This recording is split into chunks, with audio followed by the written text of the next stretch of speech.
They say you should never reveal all your cards at once. For 8 long years, I've lived by that rule, letting everyone think I was a struggling nobody.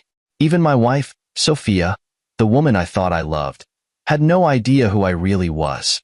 And that night, sitting on the corner of our leather sectional, sipping a glass of water like I didn't have a care in the world, I let them laugh. Sophia, with her flawless curls and that gleaming pearl necklace I bought her, was in her element. She loved playing hostess, especially to her circle of friends. Well, I called them her entourage. They were the type who'd wear designer dresses to a backyard barbecue just to outshine one another. And tonight, they'd found their entertainment for the evening. Me, Daniel, sweetheart, why don't you tell them about your latest job hunt? Sophia cooed, her tone syrupy sweet, but laced with the kind of venom only she could muster. The room erupted in laughter before I could even open my mouth. It wasn't the first time she'd done this, used me as the punchline to her jokes, but tonight she was really going for it. Maybe the new champagne had given her courage. Her best friend, Melissa, chimed in next. Honestly, Sophia, you're so patient.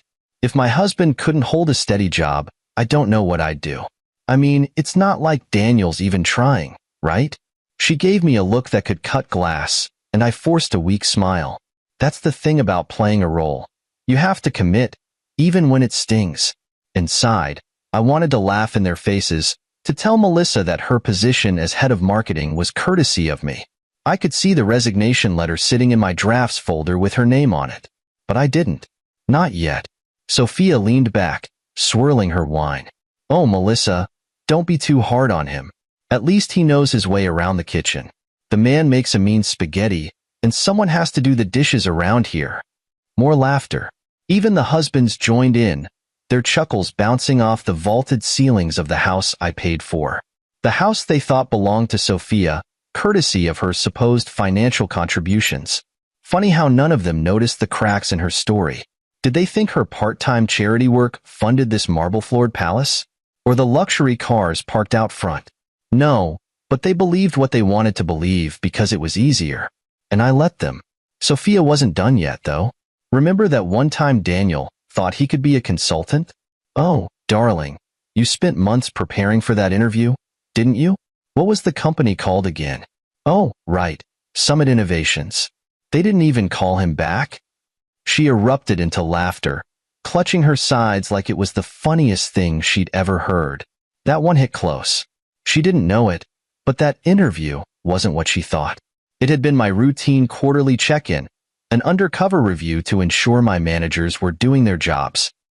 I sat across the table from my own hiring team that day, silently judging them while they judged me.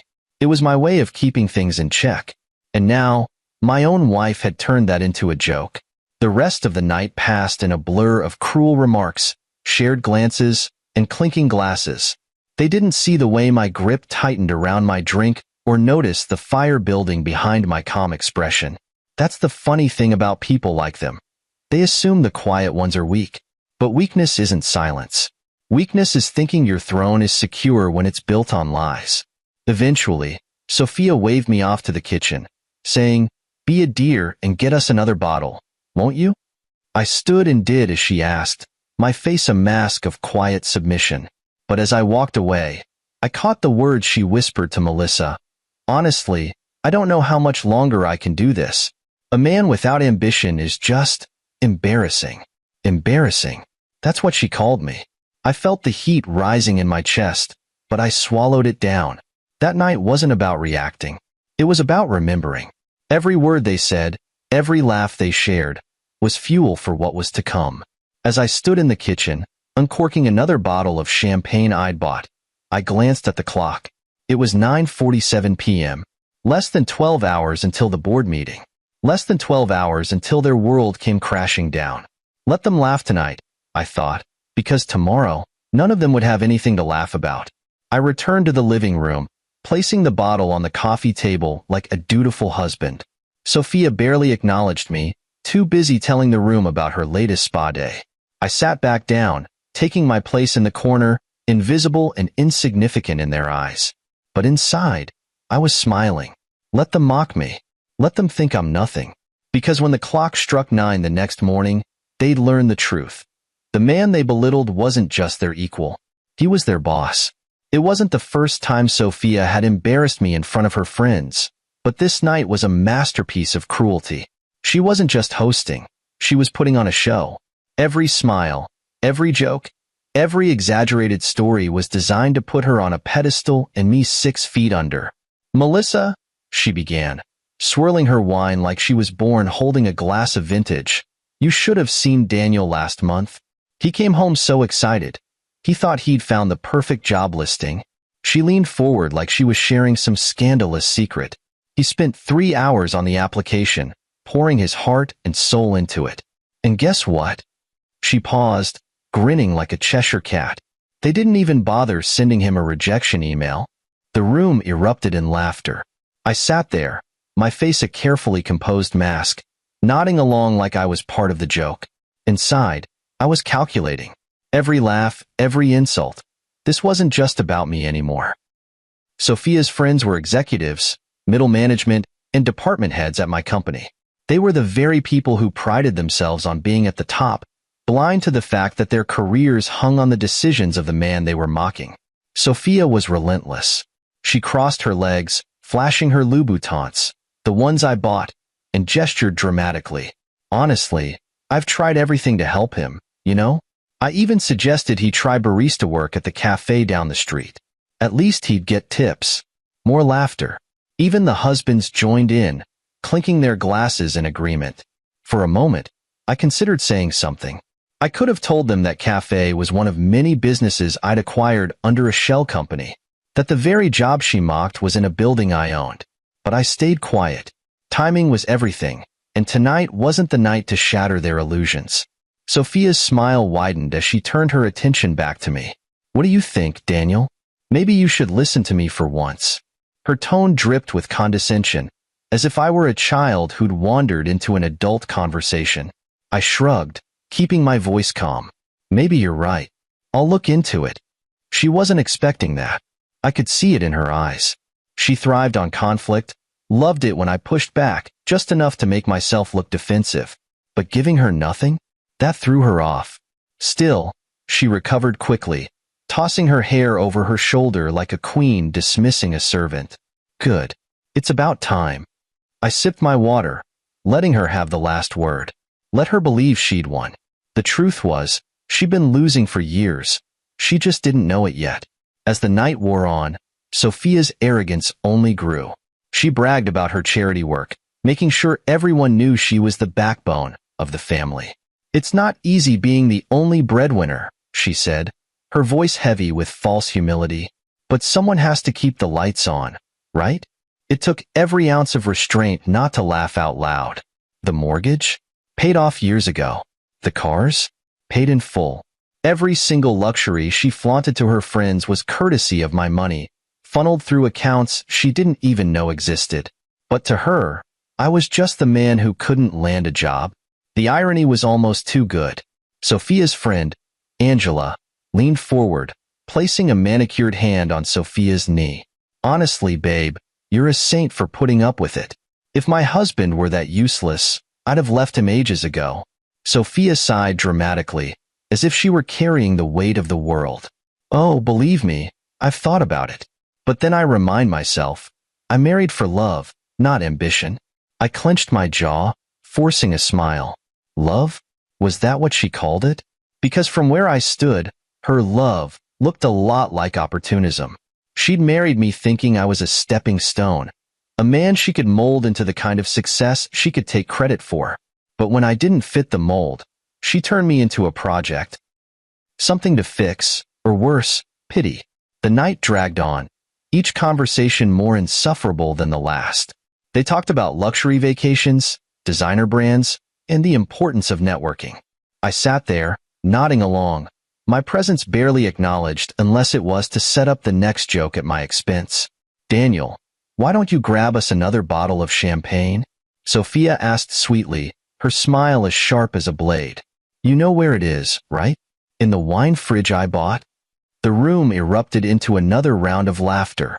I stood, nodding politely, and headed to the kitchen. My fists clenched as I reached for the bottle, but I forced myself to breathe. This wasn't the time to react. This was the time to plan. As I uncorked the champagne, I glanced at the clock. It was almost 10 p.m. In less than 12 hours, the same people who mocked me tonight would walk into my office, completely unaware that their fates were already sealed.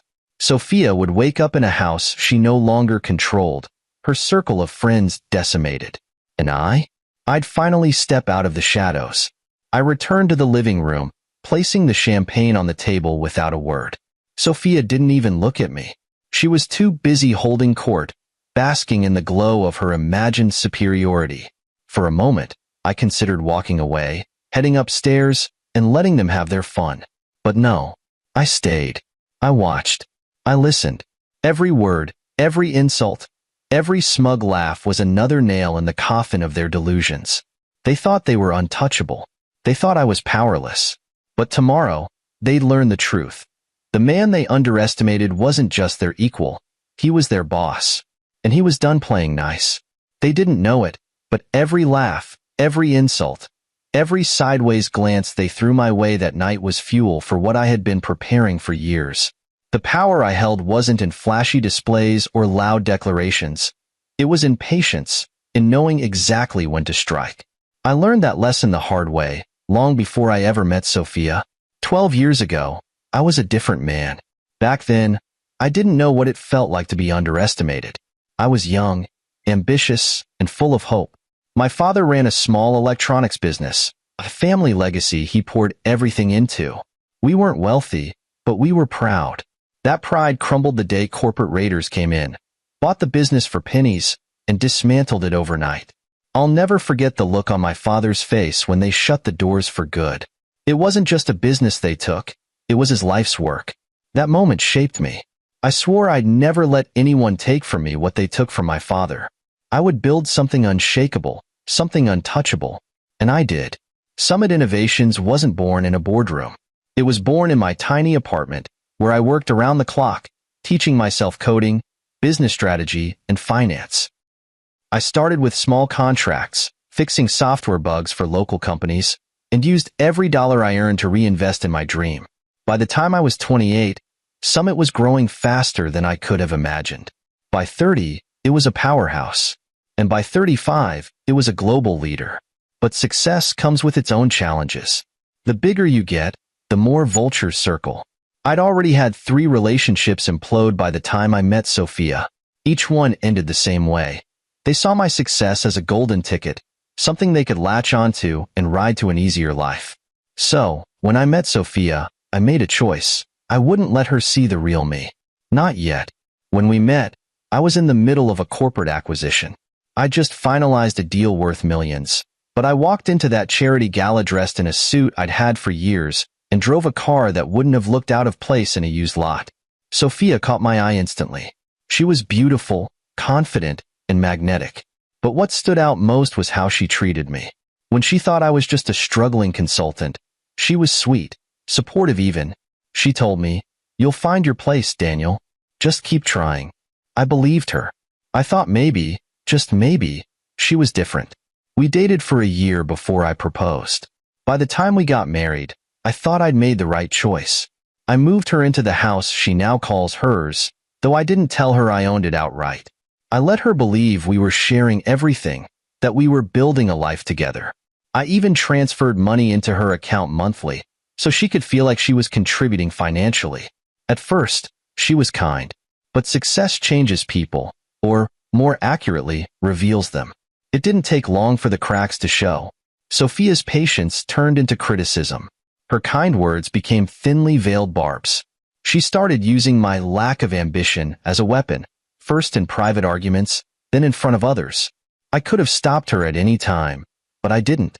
Instead, I let her think she was in control. I let her believe she was the reason we had this life. I even let her spend money recklessly, knowing every dollar she flaunted came from my hard work. What she didn't know was that I was always watching. I wasn't just building a company. I was building safeguards. Every shell company, every private account, every legal document was designed to protect what I'd built. Sophia had no idea that every extravagant vacation, Every luxury car, every designer dress was paid for by Summit Innovations, funneled through accounts she couldn't trace. And she definitely didn't know that her friends, her inner circle of so-called high achievers, were my employees. Sophia's best friend, Melissa, was the head of marketing. Angela ran human resources. Even the husbands, with their tailored suits and smug grins, were senior executives, all handpicked by me. They thought they were untouchable, climbing their corporate ladders, making decisions they thought were theirs. But the truth was, every promotion, every project, every so-called achievement they bragged about at dinner parties was orchestrated by me. I didn't just build Summit Innovations. I controlled it. And they were pawns in a game they didn't even know they were playing. As Sophia and her friends mocked me that night, I thought about the files locked in my study upstairs. Surveillance footage of drunken company events where they let their guards down. Expense reports showing their misuse of company funds. Recorded conversations detailing their questionable business strategies. They thought they were invincible, but they didn't realize they were being watched by someone who had planned for this moment for years. Sophia's mocking voice snapped me out of my thoughts. "Daniel, are you even listening?" she said, laughing. "Honestly, I don't know how you expect to get anywhere if you're always daydreaming." I smiled, a small, calculated smile. "You're right," I said. "I should focus more." She nodded, satisfied, not realizing how true those words were. Because while she saw me as the failure in the room, I was the one holding all the power. And tomorrow, when I walked into my own company as more than just Sophia's husband, the illusion she had built would crumble. The truth about power is simple. It's not about how loudly you speak or how much you show off. Real power is quiet. It's patient. It's waiting for the exact moment when the people who underestimate you are at their most arrogant, and then showing them who you truly are. That night, as I carried another bottle of champagne into the living room, I knew I had reached my limit. The humiliation, the laughter, the dismissive looks, it had all added up over the years. But Sophia's final jab, the one she delivered with a smug grin while her friends clinked glasses, was the spark that lit the fuse. "Honestly, I don't know how much longer I can carry this marriage," she said, her voice loud enough to cut through the laughter. "I mean, I love him, but love doesn't pay the bills. I feel like I'm raising a grown child, not married to a man." Her friends gasped, not in shock but in mock sympathy. "You're so strong," Melissa said, placing a hand on Sophia's arm. "I don't know how you do it." "I keep telling her she deserves better," Angela added. "Someone ambitious. Someone who can match her energy." I paused in the doorway, bottle in hand, listening to the chorus of agreement. My grip tightened on the neck of the champagne. I'd heard enough. Every word, every insult, every patronizing comment, they were drilling into me, but not in the way they intended. Each jab didn't weaken me. It fortified me. I was done playing the role of the defeated husband. Tomorrow, I would end this charade. "Daniel, are you just going to stand there?" Sophia snapped, her tone sharp and impatient. "Bring it here already." I forced a smile, walking over and placing the champagne on the coffee table. "Sorry about that," I said softly, keeping my voice even. "Didn't mean to keep you waiting." "Of course you didn't," she said, barely looking at me. "You never do." That was it. I straightened up, looking around the room at the people who had spent the entire evening tearing me down. None of them met my eyes. They didn't need to. To them, I was invisible, unworthy of acknowledgement. But tomorrow, they'd be looking at me, really looking at me, for the first time. "I'm going upstairs," I said, keeping my voice calm. "Big day tomorrow." Sophia didn't even glance at me. "Good luck with that," she said, already turning back to Melissa.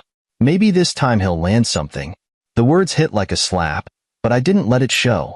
I walked upstairs to the study, closing the door softly behind me. The sound of their laughter followed me, but I blocked it out.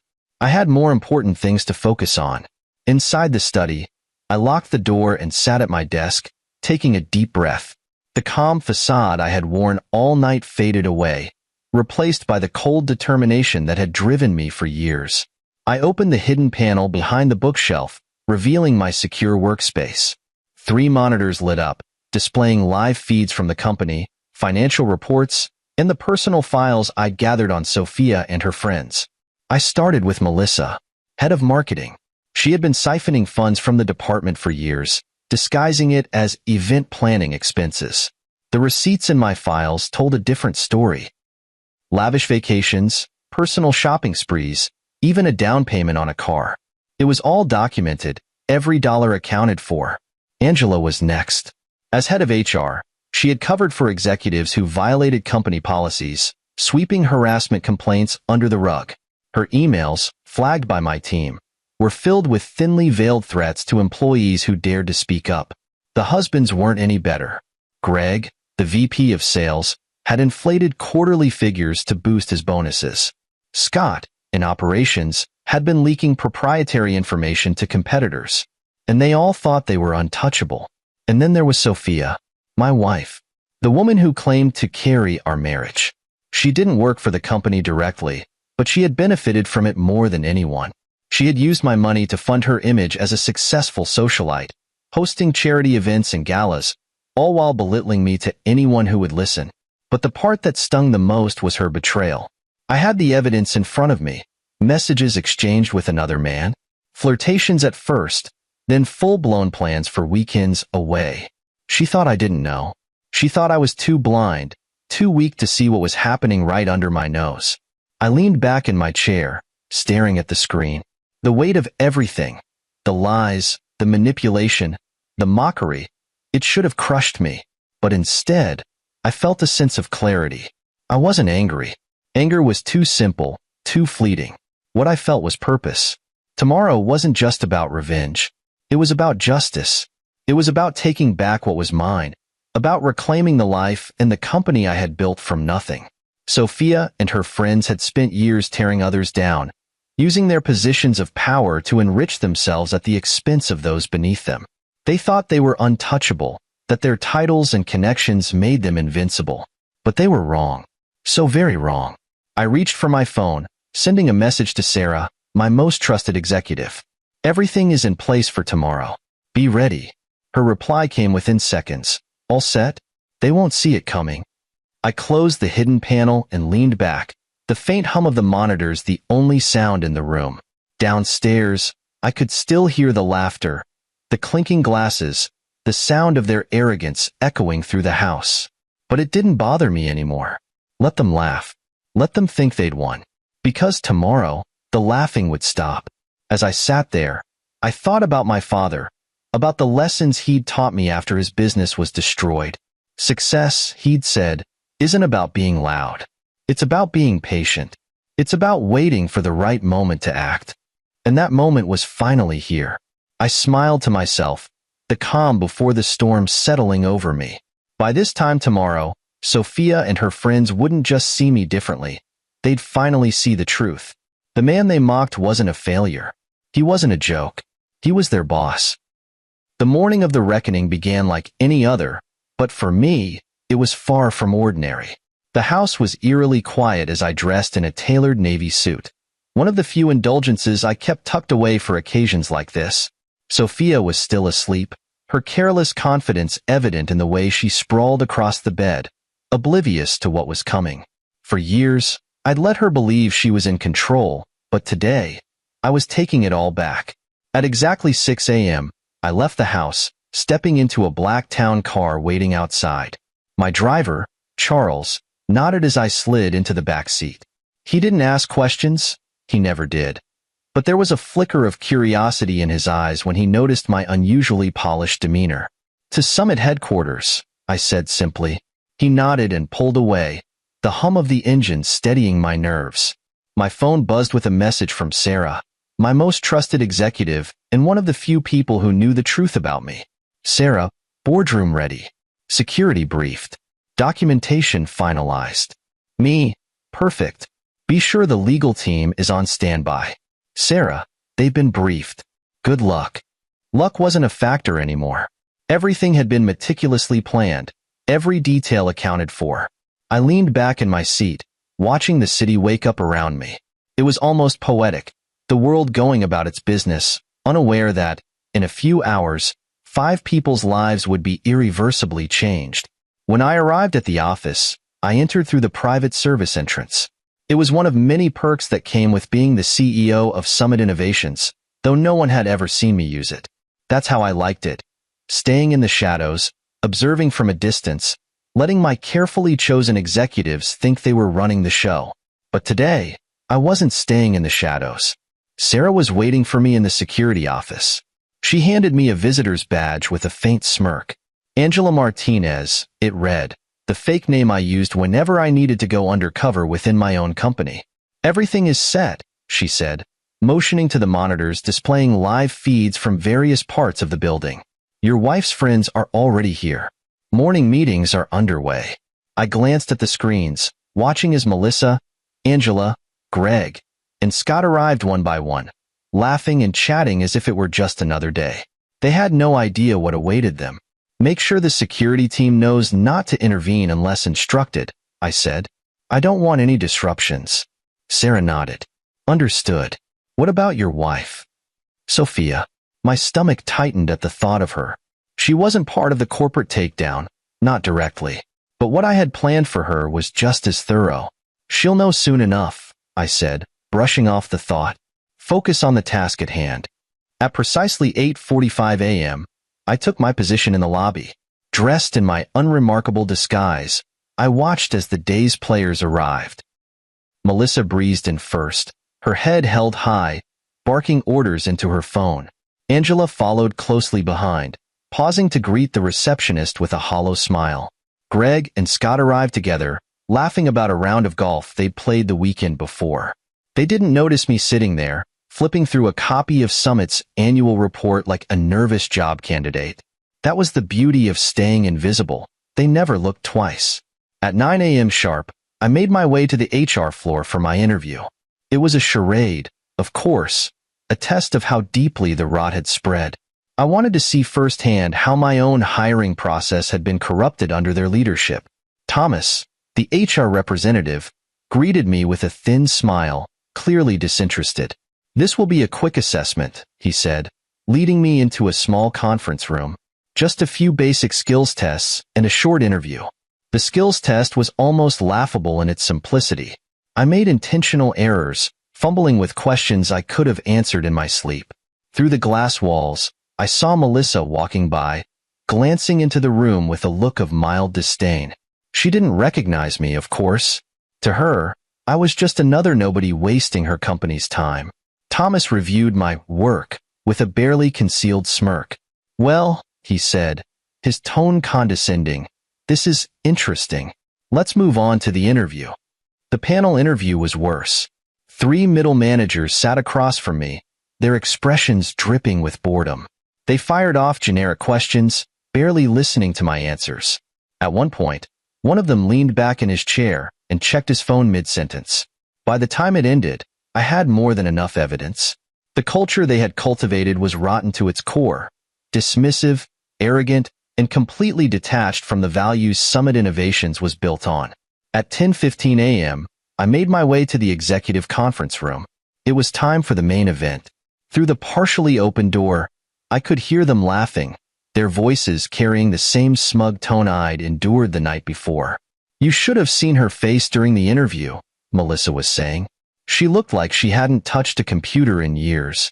Oh, that's classic, Angela replied, her voice thick with amusement. No wonder HR keeps rejecting people. Where do these applicants even come from? My hand tightened on the doorknob, but I didn't hesitate.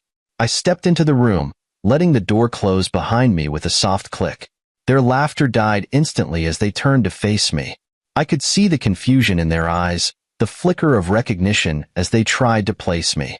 Actually, I said, my voice steady and deliberate. I think it's time we had a real conversation. Melissa blinked, her brow furrowing. Who are you, and what are you doing here? I smiled, taking a seat at the head of the table, the seat that had always been mine. I'm Daniel Carter, I said, CEO of Summit Innovations. And as of this morning, your boss. The room fell silent, their faces a mix of shock, disbelief, and fear. I leaned back in my chair, letting the weight of my words sink in. Let's begin. The silence in the room was deafening, broken only by the faint hum of the air conditioning. Melissa's confident smirk faltered first, giving way to confusion and then panic. Angela looked as if she'd seen a ghost, while Greg and Scott sat frozen, their bravado evaporating as realization crept in. I let the tension build, savoring the moment. They didn't know whether to laugh, cry, or beg for forgiveness. Melissa recovered first, or at least tried to. "Is this some kind of joke?" she said, her voice trembling slightly. "You? The CEO? That's impossible." "Impossible?" I leaned forward, folding my hands on the table. "Melissa, you've worked at this company for 6 years, and in all that time, you've never thought to question who signs your paychecks. You never bothered to wonder who approved your promotions or overlooked your creative accounting practices. But let me assure you, it's not only possible, it's the truth." I pulled out my phone and tapped the screen. Instantly, the monitors on the walls flickered to life, displaying Summit Innovations' original incorporation documents. There, in bold print, was my name, Daniel Carter, founder and CEO. Beneath it was my photo, a younger version of me, smiling confidently. The same man who now sat at the head of the table, watching their world crumble. "I built this company from the ground up," I said, my voice steady but sharp. "Long before any of you were here. Every policy, every division, every success you've taken credit for, it all started with me." Angela's mouth opened and closed like a fish out of water. But you're," she stammered, struggling to find the words. "A nobody?" I finished for her. "A man who couldn't even land an entry-level position? That's what you all thought, isn't it? That I was just Sophia's failure of a husband, clinging to the scraps of her so-called success." Greg finally found his voice, though it was shaky at best. This has to be a mistake. There's no way you've been running things. We would have known." "Would you?" I raised an eyebrow, tapping my phone again. The monitors now displayed a series of emails, financial reports, and surveillance footage. Each file was damning, a testament to their years of misconduct. "You were too busy inflating sales figures, covering up harassment complaints, and funneling company money into your personal accounts to notice who was really in charge." Scott, usually the loudest of the group, sat pale and silent. I turned my attention to him. "Scott, tell me, how's your golf game? Still playing on company time? Using the Summit corporate card to cover your rounds?" His jaw dropped, but no words came out. "And Greg," I continued, turning to the man next to him, "those quarterly sales bonuses you've been bragging about at every dinner party? They're based on fraudulent reports. I have every fabricated number right here." I gestured to the monitors. "Would you like me to show the board?" Greg slumped in his chair, his hands covering his face. Angela tried a different tactic. "Look, Daniel, Mr. Carter. This has been a misunderstanding. I've always respected you. I mean, the company. And if there's anything we can do to fix this..." I cut her off with a cold smile. "Fix it? Angela, you've spent years burying complaints, silencing employees, and fostering a toxic culture. You didn't respect anything except your own comfort." Melissa, ever the opportunist, leaned forward, her tone pleading. "Daniel, we didn't know. If we'd known, we never would have." "Mocked me?" I said, my voice rising slightly. "Laughed at me? Treated me like dirt in my own house?" I stood, planting my hands firmly on the table. "Ignorance isn't an excuse. You didn't know because you didn't care to know. You thought I was beneath you. And now, you'll face the consequences." I tapped my phone one last time, and the screen behind me changed again. This time, it displayed their termination letters, each one signed and dated. "Effective immediately, you're all fired. Your access to company accounts and systems has been revoked. Security is waiting outside to escort you off the premises." "No, no, no," Greg muttered, shaking his head. "You can't do this." I locked eyes with him. "I just did." Angela stood abruptly, her chair screeching against the floor. "This is outrageous. We'll sue." You'll what?" I snapped, cutting her off. "Sue me for firing you with cause? For exposing the fraud, the theft, the harassment you've swept under the rug? Be my guest, Angela. But I promise you, I have more evidence than you have excuses. The door opened, and 2 security guards stepped inside. Take them to HR for their exit interviews, I said, my tone icy. Make sure they understand the terms of their severance, or lack thereof. One by one, they stood, their confidence shattered. Melissa glared at me as if her anger could undo everything. Angela looked like she was holding back tears. Greg and Scott shuffled out without a word, their heads hanging low. Just as they reached the door, I called out, "Oh, and one more thing."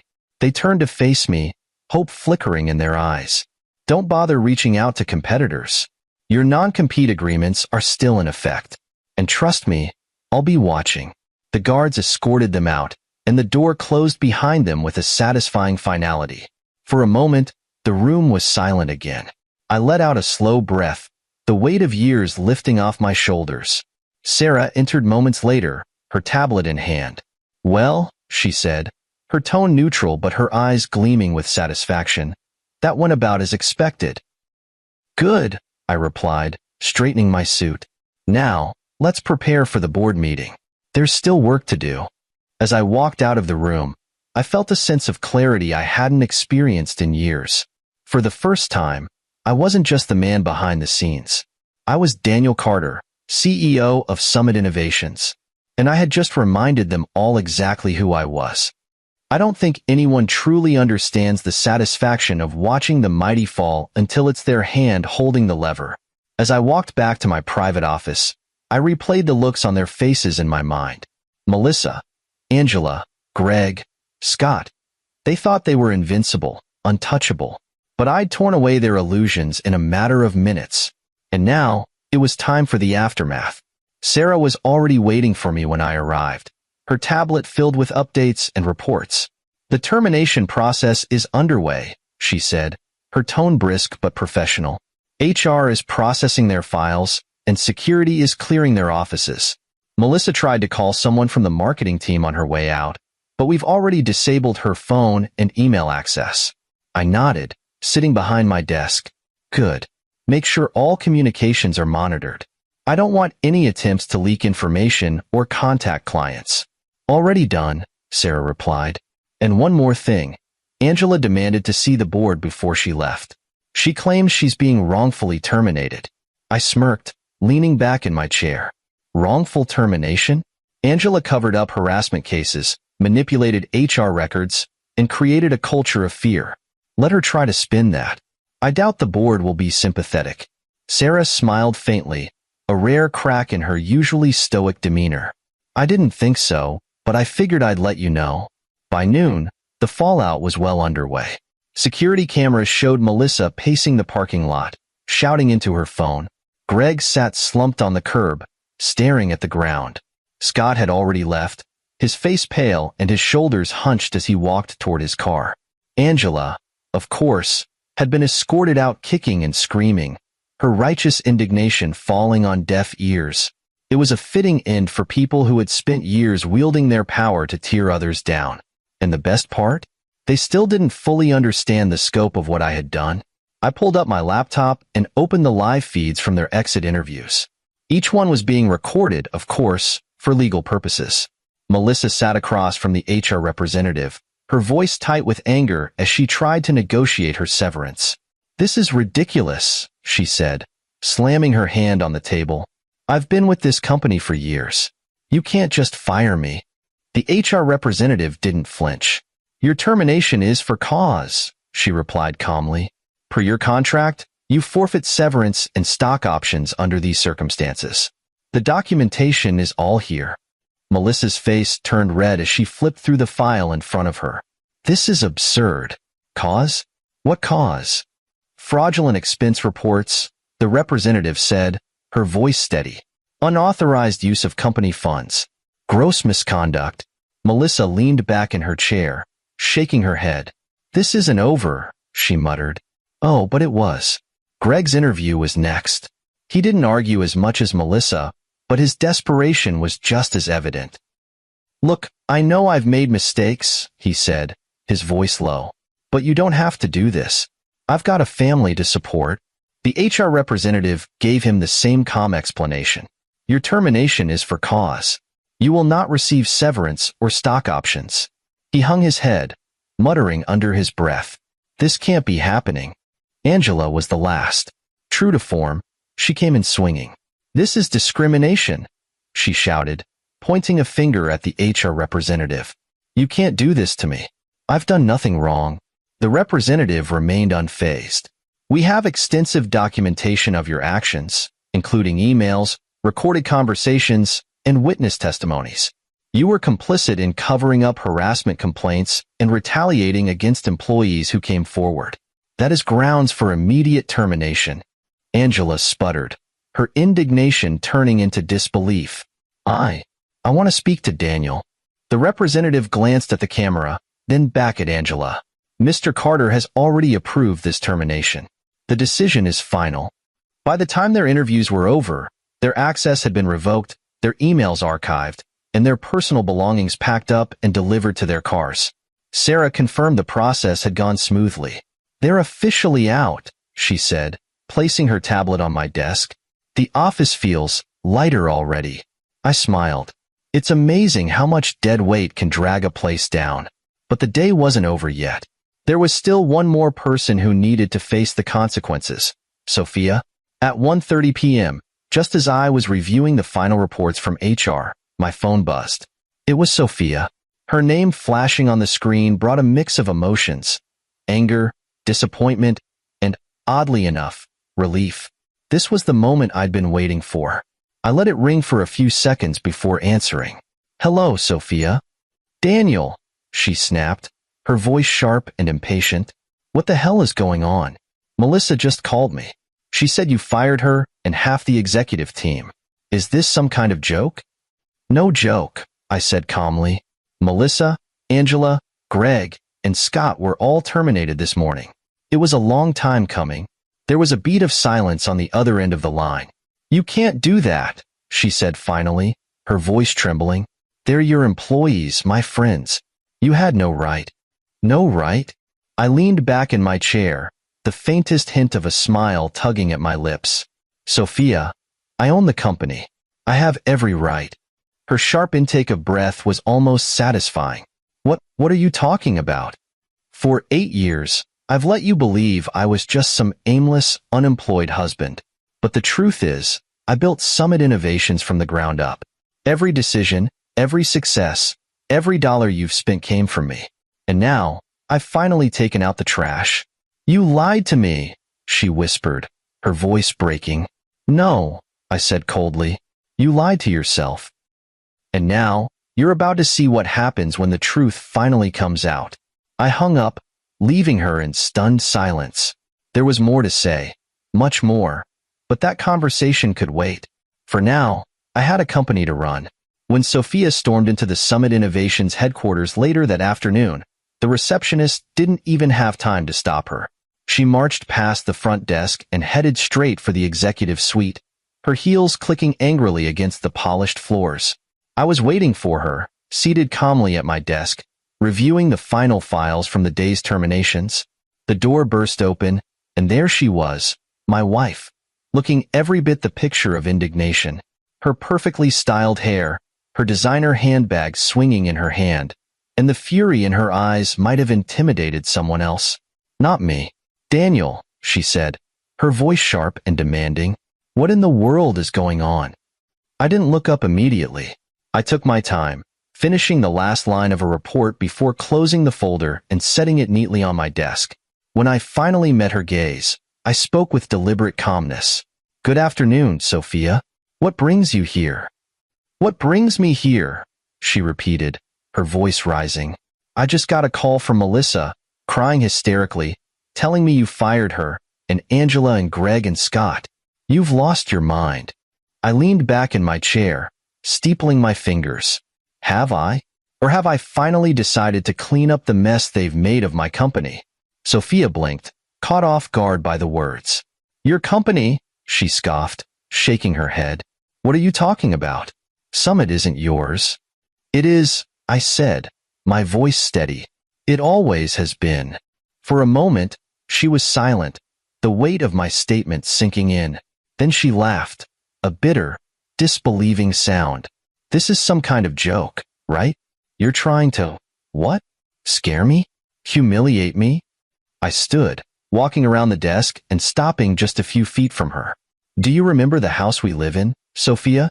The one you've always called our home? I paid for it, outright. And the cars, the trips, the charity galas. You thought your part-time work covered all that? No. Every luxury you've ever flaunted was funded by Summit Innovations. My company. Her face paled, and her hand tightened around her handbag. You're lying. Am I? I walked back to my desk and tapped a button on my laptop. The monitor on the wall behind me lit up, displaying the incorporation documents for Summit Innovations, complete with my name as founder and CEO. You've been living off my success for years, Sophia. And while you were busy mocking me, I was busy building an empire. She stared at the screen, her mouth opening and closing as if she wanted to say something but couldn't find the words. You lied to me, she finally whispered, her voice trembling. I didn't lie, I said coldly. I let you believe what you wanted to believe. You saw what you wanted to see. A man you could pity, control, and belittle. You never once stopped to question why everything seemed to come so easily, why the bills were always paid, or why your lifestyle never matched what you thought we could afford. You never cared enough to dig deeper. Her eyes filled with tears, not of remorse, but of anger. You humiliated me in front of my friends. You destroyed them. I raised an eyebrow. Destroyed them? No, Sophia. They destroyed themselves. Melissa was stealing from the company. Angela covered up harassment complaints. Greg falsified sales figures, and Scott leaked proprietary information to competitors. They weren't your friends. They were parasites. Just like you. The word hit her like a slap, and for a moment, I thought she might scream. Instead, she straightened her spine, trying to reclaim some shred of dignity. You've gone too far, Daniel, she said, her voice icy. You think you can just humiliate me like this? You'll regret it. I let out a short laugh. Regret it? Sophia, for years, I've endured your mockery, your condescension, and your utter lack of respect. You made me the punchline of your jokes, parading me around as a failure while you basked in a life I built. The only thing I regret is not doing this sooner. Her anger boiled over then. You can't do this to me, she hissed. We're married. I'm entitled to half of everything. I walked back to my desk, opened another folder, and pulled out a stack of papers. I placed them on the table between us and slid them toward her. That's where you're wrong. You signed a prenuptial agreement when we got married.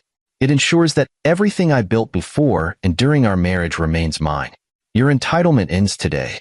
She stared at the papers, her hands trembling. You're divorcing me, she whispered. I am, I said without hesitation. And before you even think about contesting it, know this. I've already spoken to the best divorce attorneys in the city. None of them will take your case. Your access to the joint account has been revoked, and your spending spree stops now. Her face crumpled as the reality of her situation set in. Daniel, please, she said, her voice breaking. I held up a hand, cutting her off. Save it. Your crocodile tears won't work on me anymore, Sophia. For years, I gave you everything. More than you deserved, and you repaid me with mockery and betrayal. I'm done. She stood there, stunned and silent, as I opened the door. Security will escort you out, I said, motioning to the two guards waiting outside. Take whatever dignity you have left and leave. Daniel, she said softly, her voice barely above a whisper. I didn't mean. Goodbye, Sophia, I said, turning back to my desk. And good luck. You'll need it. As the door closed behind her, I felt a strange sense of relief. For the first time in years, I was free from her manipulations, her lies, and her cruelty. I had reclaimed my life, my company, and my self-respect. Sophia's downfall wasn't just the end of a toxic marriage. It was the beginning of a new chapter for me. And as I sat back in my chair, watching the sun set over the city skyline, I knew that this was only the start. The day after Sophia's departure, the atmosphere at Summit Innovations was electric. The toxic fog that had lingered for years was gone, replaced by a sense of hope and renewal. As I walked into the office that morning, employees stopped to greet me, not with the stiff politeness reserved for their supposed CEO's husband, but with genuine smiles and nods of respect. For the first time, they were seeing me for who I truly was, the man who had built this company from nothing. Sarah met me at my office, her ever-present tablet in hand. "We've finalized the reorganization plans," she said, her voice steady but with a hint of excitement. "The departments affected by Melissa, Angela, Greg, and Scott are already seeing improvements. Productivity is up 25% in some areas." "Good," I replied, taking the tablet from her and scanning the data. "What about the employees who left because of them? Any word?" "We've reached out to everyone who filed complaints or resigned due to harassment or discrimination," Sarah said. 12 have already accepted reinstatement offers. The others are considering it. "Make sure they know they'll be walking into a very different environment," I said. "I want them to feel safe here, valued." Sarah nodded, a faint smile tugging at her lips. "Understood." That afternoon, I held an all-hands meeting in the main auditorium, a first for me. For years, I had avoided the spotlight, preferring to work behind the scenes. But now, it was time to step forward and address the people who had kept Summit Innovations running, even under the shadow of corruption. As I stepped onto the stage, the room fell silent. Hundreds of faces turned toward me, their expressions a mix of curiosity and anticipation. I gripped the edges of the podium, taking a moment to steady myself before speaking. "Good afternoon," I began, my voice carrying easily through the microphone. "For those of you who don't know me, my name is Daniel Carter. I'm the founder and CEO of Summit Innovations." A ripple of murmurs ran through the crowd, but I continued. "Over the past several years, I've stayed in the background, observing how this company has grown and changed. And while I've seen incredible talent and innovation, I've also seen things that deeply disappointed me. A culture of fear, favoritism, and dishonesty took root here, and I take responsibility for not addressing it sooner." The room was completely silent now, every pair of eyes fixed on me. "But that ends today," I said firmly. "The people responsible for that culture are gone. And moving forward, this company will be a place where everyone, regardless of their position, feels valued, respected, and empowered." I outlined our new initiatives: anonymous feedback channels, enhanced HR protocols, and mentorship programs for employees who wanted to grow within the company. I spoke about accountability and collaboration, about building a culture of trust and innovation. And when I finished, the room erupted into applause. For the first time in years, I felt proud, not just of what I had built, but of what it was becoming. Over the next few months, the transformation was remarkable. Departments that had been bogged down by inefficiency and favoritism began to thrive. Jennifer, a brilliant programmer who had left after being sidelined by Melissa, returned to lead our new AI division. Under her leadership, we filed 5 patents in 6 months, more than the company had in the past 3 years. The Thompson account, one of our largest clients, doubled their contract with us, citing our new leadership and transparency initiatives as key factors. Other clients followed suit, and our revenue soared. But the most rewarding part wasn't the financial success. It was seeing the employees flourish. People who had once been afraid to speak up now shared ideas openly. Collaboration replaced competition. And for the first time, Summit Innovations felt like the company I had always envisioned. As for Sophia and her friends, their downfall was swift and brutal. The evidence I had gathered against them was airtight, leaving no room for retaliation. Melissa and Angela's reputations were in tatters, their misconduct exposed to every potential employer. Greg and Scott faced lawsuits for fraud and breach of contract, their careers effectively over. Sophia, meanwhile, had retreated into silence. She moved out of the house within a week of our confrontation, her pride too wounded to fight me in court. The divorce was finalized quickly, thanks to the ironclad prenuptial agreement. I later heard she was staying with her sister, trying to piece together a life that didn't revolve around appearances and materialism. For a while, I thought about her often, not with anger, but with a strange sense of relief. In the end, she had done me a favor. Her betrayal had forced me to confront the cracks in my life and take back control. And for that, I was grateful. 6 months after the shakeup, I stood in my office, looking out over the city. The skyline was painted in hues of gold and orange as the sun set, and for the first time in years, I felt at peace. Sarah knocked lightly on the door before stepping in. "Final numbers are in," she said, handing me a report. "Profits are up 60%. Employee satisfaction is at an all-time high, and the mentorship program has a waiting list." I smiled, setting the report down. "It's amazing what people can accomplish when you get rid of the dead weight." Sarah chuckled softly. "There's one more thing," she said. "The press is still asking for an interview. They want to know how you managed to pull off such a perfect transformation." I shook my head. "Let the results speak for themselves. I'm not interested in publicity." She nodded, turning to leave, but paused at the door. "Any regrets?" she asked, her tone softer than usual. I thought about it for a moment. About Sophia's mockery, the betrayal of her friends, and the years I had spent hiding in the shadows. But then I thought about the company we had rebuilt, the people who were thriving, and the future that lay ahead. "No," I said finally. "No regrets. Just lessons." In the end, revenge wasn't about destroying what was broken. It was about rebuilding something better. And as I stood there, watching the city lights flicker on one by one, I knew that Summit Innovations wasn't just a company anymore. It was a symbol of resilience, redemption, and the power of starting over. And I was ready for whatever came next.